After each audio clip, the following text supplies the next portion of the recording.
단군 이래 최대 재건축 단지 중 하나인 둔촌 주공아파트 분양에 예비 청약자들의 관심이 쏠리고 있습니다. 최근 급격한 금리 인상으로 부동산 시장이 위축되는 가운데 둔촌 주공 청약 결과를 통해 내년 주택시장 분위기를 가늠할 수 있기 때문인데요. 둔촌 주공에 예상치 못한 미분양이 발생하거나 낮은 경쟁률을 기록할 경우 이보다 규모가 작거나 입지가 좋지 못한 지역의 개발 사업은 타격이 클 수밖에 없다는 분석이 나오고 있습니다. 이후 미분양 물량이 급격히 늘어나거나 미입주 리스크가 현실화된다면 부동산 PF 부실이 확산될 가능성도 나오고 있는데요. 부동산 부실이 현실화된다면 증권사를 중심으로 2011년 저축은행 사태가 반복될 수 있다는 의견도 나오고 있습니다. 청약에 들어간 둔촌주공 올림픽파크 포레오는 이달 5일 특별 공급을 시작으로 6일 1순위, 8일 2순위 일반 분양을 접수합니다. 최근 집값 하락세가 뚜렷한 상황에서 둔촌주공 청약 결과에 따라 시장 분위기가 반전될 수 있지만 반대로 침체가 가속화될 수도 있는데요.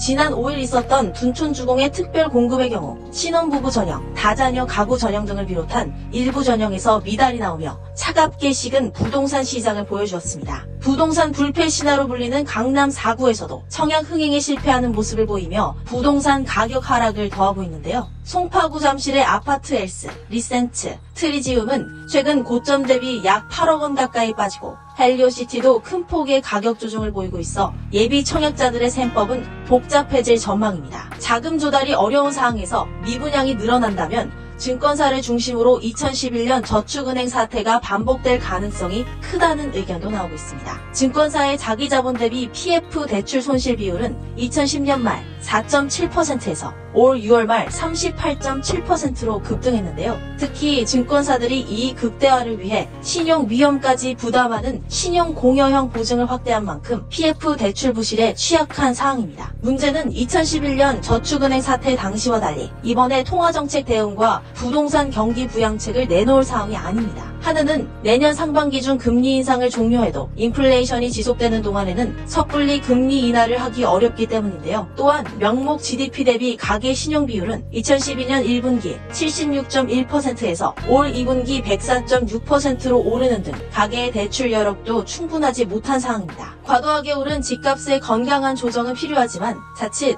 애꿎은 피해자가 나올 수 있는 만큼 당국의 유연한 부동산 정책이 필요하겠습니다.